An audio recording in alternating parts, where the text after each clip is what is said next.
नाई ने कहा, सरकार, मेरा तीसरा भाई बुबक था जो बिल्कुल अंधा था। वो बड़ा अभागा था। वो भिक्षा से जीवन निर्वाह करता था। उसका नियम था कि अकेला ही लाठी टेकता हुआ भीख मांगने जाता और किसी दानी का द्वार खटखटा कर चुपचाप खड़ा रहता। वह अपने मुंह से कुछ न कहता और दानी जो कुछ भी देता उसे लेकर आगे बढ़ जाता। इसी प्रकार एक दिन उसने एक दरवाजा खटखटाया। गृहस्वामी ने, जो घर में अकेला रहता था, आवाज दी कि कौन है। मेरा भाई अपने नियम के अनुसार कुछ नहीं बोला लेकिन दोबारा दरवाजा खटखटाने लगा। गृहस्वामी ने फिर पुकारा कि कौन है। ये बगैर बोले फिर द्वार खटखटाने लगा। अब घर के मालिक ने दरवाजा खोला और पूछा कि तू क्या चाहता है। बुबक ने कहा कि मैं गरीब भिखमंगा हूँ, भगवान के नाम पर कुछ भीख दो। गृहस्वामी ने कहा कि क्या तू अंधा है। उसने कहा कि हाँ। फिर गृहस्वामी ने कहा, हाथ बढ़ा। ये समझा कि कुछ भीख मिलेगी। उसने हाथ फैलाया तो घर का स्वामी उसे खींचकर ऊपर ले गया। फिर उसने बुबक से पूछा कि तू भीख लेता है तो कुछ देता भी है। उसने कहा, मैं आशीर्वाद ही दे सकता हूँ, तुझे आशीर्वाद देता हूँ। उस आदमी ने कहा कि मैं भी तुझे आशीर्वाद देता हूँ कि तेरी आंखों की ज्योति लौट आए। बुबक ने उससे कहा, तू ये बात पहले ही कह देता। मुझे जीना चढ़ा कर क्यों लाया? उसने कहा, मैंने तुझे 2 बार आवाज दी थी। तू कुछ न बोला तो मुझे भी बेकार जीना उतरना चढ़ना पड़ा। बुबक बोला कि अच्छा, मुझे जीने से उतार तो दे। उसने कहा कि सामने ही तो जीना है, तू खुद उतर जा। मजबूर होकर बेचारा बुबक टटोल टटोल कर जीना उतरने लगा लेकिन एक जगह उसका पांव फिसल गया और वह लुढ़कता हुआ नीचे आ रहा।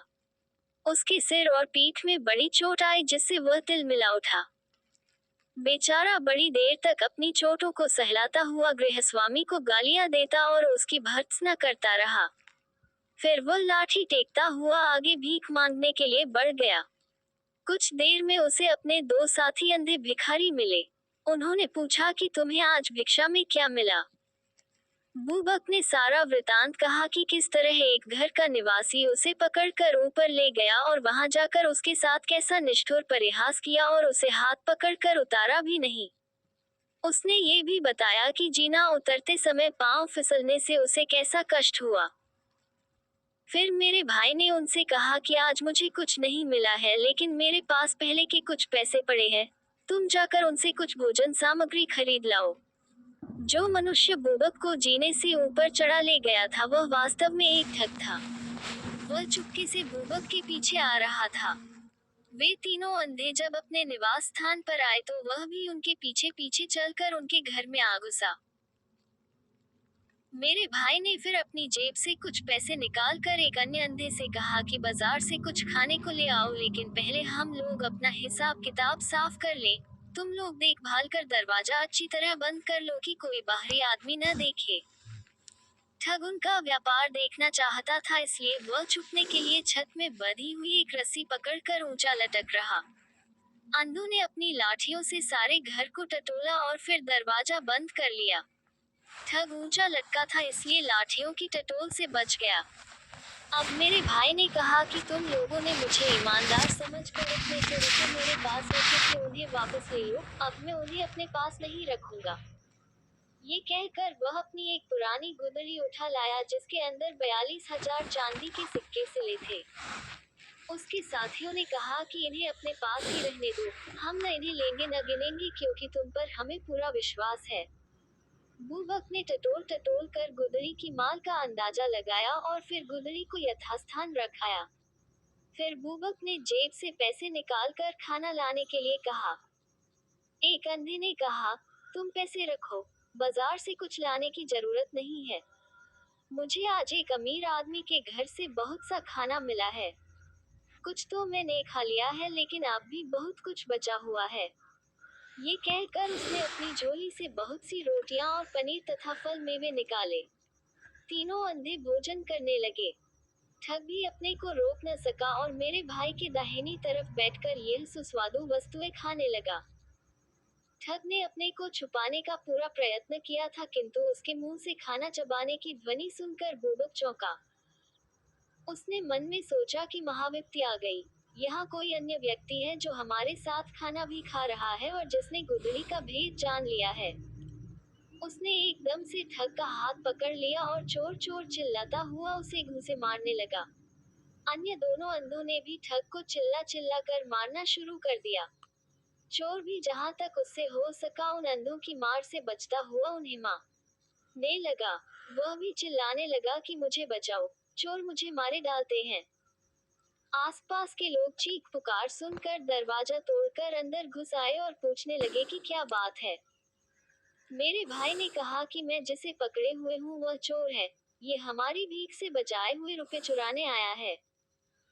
ठग ने लोगों को देखकर आंखें बंद कर ली और अंधेपन का अभिनय करने लगा और बोला, भाइयों, यह अंधा बिल्कुल झूठ बकता है। सच्ची बात यह है कि हम चारों अंधों ने भीख मांग कर यह रुपया जमा किया है। अब ये तीनों बेईमान मुझे मेरा हिस्सा नहीं देते।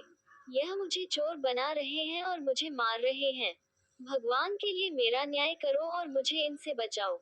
लोग इस मामले को उलझा हुआ देखकर सबको कोतवाल के पास ले गए। वहां अंधा बने हुए ठग ने कहा, मालिक, हम चारों ही दोषी हैं, लेकिन हम कस्में खाकर भी अपना दोष स्वीकार न करेंगे। अगर हम लोगों को एक एक करके मार पड़े तो हम अपराध कबूल कर लेंगे। आप पहले मुझसे आरंभ कीजिए। इस पर मेरे भाई ने कुछ कहना चाहा तो कोतवाल ने उसे डांट कर चुप कर दिया। ठग पर मार पड़ने लगी। 20-30 कोड़े खाने के बाद उसने एक एक करके अपनी दोनों आंखें खोल दी और चिल्ला चिल्ला कर कहने लगा, सरकार, हाथ रोक लीजिए, मैं सब कुछ बताऊंगा। कोतवाल ने पिटाई बंद करवा दी तो ठग बोला, सरकार, असली बात यह है कि मैं और मेरे ये तीनों साथी अंधे नहीं हैं।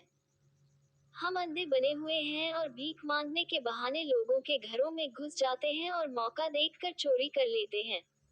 इस तरह से हमने 42,000 रुपया जमा किया है। आज मैंने इन लोगों से कहा कि मेरे हिस्से का चौथाई रुपया मुझे दे दो तो इन लोगों ने भेद खुलने के भय से मुझे रुपया न दिया और मेरे जिद करने पर मुझसे मारपीट की। अगर आपको मेरी बात पर विश्वास न हो तो इन्हें भी मेरी तरह एक एक करके पिटवाए। फिर देखिए ये लोग तुरंत अपना अपराध स्वीकार कर लेंगे। मेरे भाई और दो अन्य अंधों ने भी चाहा कि अपनी बात कहे किंतु उन्हें बोलने नहीं दिया गया। कोतवाल ने कहा कि तुम सब अपराधी हो। मेरे भाई ने बहुतेरा कहा कि यह ठग है और हम तीनों वास्तव में अंधे हैं। लेकिन कोतवाल ने उसका विश्वास न किया और तीनों पर मार पड़ने लगी। ठग ने इन चिल्लाते हुए लोगों से कहा, दोस्तों, क्यों अपनी जान दे रहे हो? मेरी तरह तुम भी अपनी आंखें खोल दो और अपना अपराध स्वीकार कर लो। लेकिन वे बेचारे आंखों वाले होते तो आंखें खोलते, उसी तरह पिटते और चिल्लाते रहे। अब ठग ने कहा, सरकार, ये लोग बड़े पक्के हैं। अगर आप इन्हें पीटते पीटते मार डालेंगे तो भी यह अपना अपराध स्वीकार नहीं करेंगे। इन्होंने जितना अपराध किया है इन्हें उससे अधिक दंड मिल चुका है। अब हम सभी को काजी के सामने पेश कर दिया जाए। वह ठीक फैसला करेगा। काजी के सामने उस ठग ने कहा, हम लोगों ने चोरी से वह धन एकत्र किया है।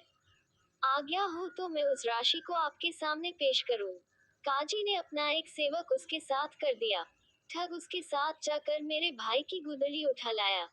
काजी ने उस रकम का चौथाई भाग ठग को दे दिया जिसे लेकर वह चला गया।